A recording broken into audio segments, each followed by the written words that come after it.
క్రీస్తు శుభనామములో ఘనుడైన దేవునికి, ఘనరక్షకునికి మనందరము రుణస్థులమైన ఒక్కసారి బిగ్గరగా ఒక మంచి మనసులో మంచి స్తోత్రం చెప్పుకోవాలి. కూడి వచ్చిన దైవజనులు అందరికీ వందనాలండి. ప్రక్కలో కూడా చిరునవ్వుతో అన్నా చెప్తారా? అది పలకరించడం వల్ల మంచిది. మనందరం దైవజనులు కదా. ఈరోజు ఈ యొక్క స్థలమందు చేరి ఉండడానికి దేవుడు మనందరికీ కృపనిచ్చారు. మరి ఆత్మీయ నాయకులు, అభిషేక్ ఆరాధన మినిస్ట్రీస్ ఫౌండర్ గారైన మా ఆత్మీయ తండ్రి గారైనటువంటి రెవరెండ్ జాన్ కృష్ణపరాయ్ గారికి, వారి కుటుంబానికి ప్రత్యేకమైన శుభాలు నేను తెలియపరుచుకుంటూ, ఎందుకంటే దైవజనులు ప్రతి నెల ఇంత భారభరితమైన పరిచయం జరిగించడం అంటే అది చిన్న విషయమేమి కాదు. ఇంతమంది దైవజనులు, ఇంతమంది దైవజనురాలు ఇక్కడ కూడుతున్నారు అంటే అది దేవుని మహాకృప, దేవుని ఏర్పాటు.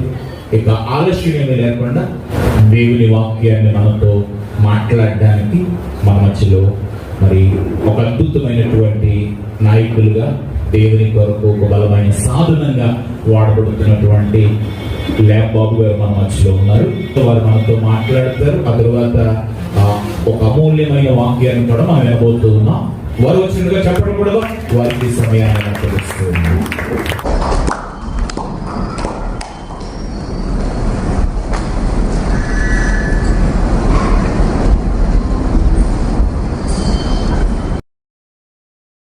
దేవునికి మహిమ కలుగును గాక.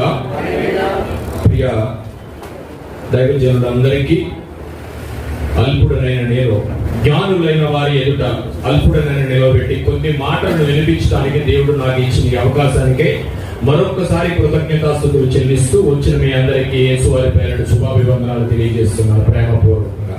దైవజనులకు నాకు ఇచ్చిన చిన్న టైంలో కొన్ని విషయాలు మాట్లాడుకుందాం.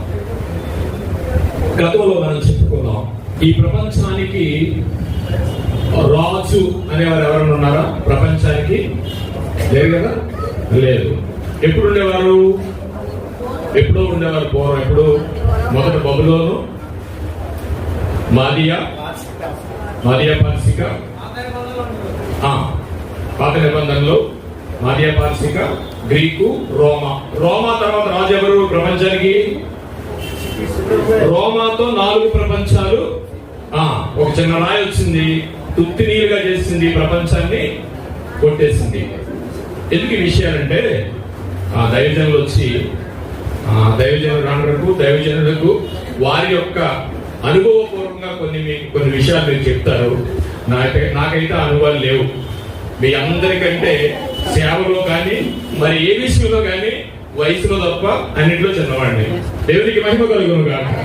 అందుకని మీరు నా మీద ప్రేమతో దేవుని మాటలు వింటున్నందుకు మరొకసారి మీ అందరికీ హృదయపూర్వక వందనాలు తెలియజేసుకుంటూ, అసలు ఆయన మర్చిపోను, ఈ అవకాశాన్ని ఇచ్చిన కృష్ణపర గారికి నా హృదయపూర్వక వందనాలు తెలియజేసుకుంటూ చిన్న అంశంలోకి వెళ్దాం. నాకు ఇచ్చిన ఈ అవకాశాన్ని బట్టి చాలా చోట్లండి మనకి జరిగేది ఏంటంటే, ప్రతి వాడు నిలబెట్టి ఏదో ఒక చిన్న విషయాన్ని తెచ్చుకుని మనం అడుగుతూ ఉన్నారు. అసలు ఆయన ఎవరో, క్రీస్తు ఎవరో క్రైస్తవులకు అర్థమైతే ఏ వ్యక్తికి కానీ, ఏ కీడుకు కానీ, ఏ శోధనకు కానీ మనిషి బయటపడ్డాడు. పిల్లలు ఆయన ఎక్కడ రాజో తెలుసండి? ఈ ప్రపంచంలో 4 రాజ్యాలు కొట్టేసిన తర్వాత ఆ ప్రపంచ రాజుల్లో 5వ రాజుగా ఈ ప్రపంచాన్ని పాలిస్తున్నవాడే క్రీస్తు. దేవునికి మహిమ కలుగును గాక. దానికి మనం చెప్పుకున్నాం ఏమంటే, లోకం ఎదిగని రారాజు, యుగ యుగములకు సకల ప్రపంచములకు ఆయనే రాజాది రాజు. కానీ ఏది మరైనా వాళ్ళ రాజ్యాలు వాళ్ళు ఇష్టం పరిపాలిస్తున్నారుగా, కానీ ఎప్పుడు ఆయన చెప్పినట్టే వాళ్ళు పరిపాలిస్తున్నారు. ఏదో వస్తారని వచ్చింది, రాజ్యాలు వచ్చింది, ఆయన చెప్పినాయండి. కొత్తగా వీళ్ళు ఏం చేయట్లా. వీళ్ళందరూ చిన్నపిల్లలు. మోడీ గారు వీళ్ళందరూ ఎవరు? చిన్న పిల్లలు. వాళ్ళు ఎందుకు చేస్తున్నారంటే ప్రవచన నెరవేర్పు ప్రకారంగా వాళ్ళు చేసుకుంటా పోతారు. వాళ్ళ ఆయుష్ ఎంతండి? దేవునికి మహిమ కలుగును గాక. ఈ మనిషి యొక్క ఆయుష్ ఎంత?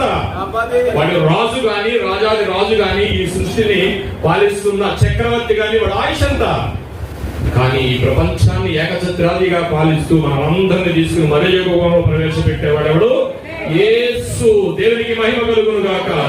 చిన్న వాక్యాన్ని చదువుకుని మరికొన్ని విషయాలు, ఈ ప్రపంచానికి రాజు ఎలాగా, ఆయన లా ఏది, ఆయన చరిత్ర ఏది, దేన్ని చూసి ఆయన మనం రాజు అనుకోవాలి. ఎంతో మంది అడుగుతున్నారండి, చిన్న పిల్లల్లాగా మాట్లాడుతున్నారు, 3 వెహికల్ అంటున్నారండి. కానీ ఆయన ఘనత ఏంటో తెలిసిన, ముందు రోజు మనం చెప్పుకున్నాం, లోకం ఎరుగని లోతైన ఘన చరిత్ర అయింది. చిన్న వాక్యాన్ని చదువుకుని హెబ్రీయులకు రాసిన పత్రిక 11వ అధ్యాయము 3వ వచనం. హెబ్రీయులకు రాసిన పత్రిక 11వ అధ్యాయం 3వ వచనం. ప్రపంచములు దేవుని వాక్యము వలన, ఇదేంటండి మరి ఎవరికాళ్ళే కట్టుకున్నారుగా, తెలంగాణ ఆయన కట్టుకున్నాడు, ఇక్కడ ఏదో కడుతున్నారు కదా, ఏంటది అమరావతి ఆయన కట్టుకున్నాడు.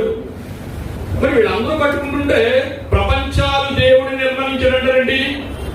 చదవండి ఒకసారి. ప్రపంచములు దేవుని వాక్యము వలన నిర్మాణమై ఉన్నవి. సకల ప్రపంచములకు, ప్రపంచాలు ఏంటి, అక్కడ ప్రపంచం అని మెన్షన్ చేశాడు.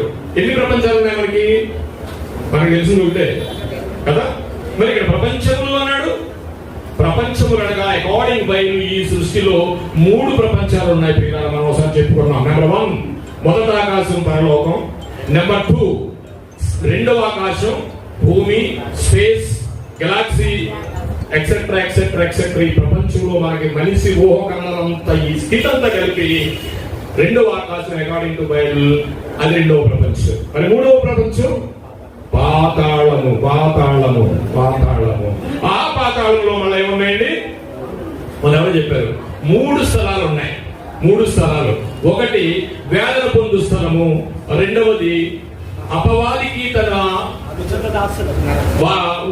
దాని యొక్క అనుచరులకి దేవుడు నిర్ణయించిన బిలాము, దాన్నే అగాధము అంటారండి. మూడవదిగా సమాధాన పొందు స్థలము, అదే పరదేశం. ఇప్పుడు అర్థమైందండి. ప్రపంచాలంటే 3. ఒకటి పరలోకం, 2 భూలోకం, 3వది పాతాళలోకం.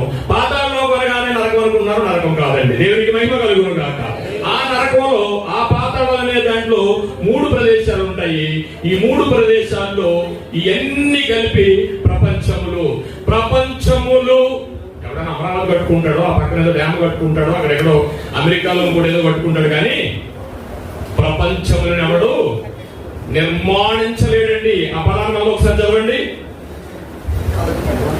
ప్రపంచములు దేవుని వాక్యము వలన నిర్మాణమైనవని మర్చిపోద్దు. ప్రపంచములు దేవుని వాక్యము వలన నిర్మాణమైనవని మర్చిపోద్దు.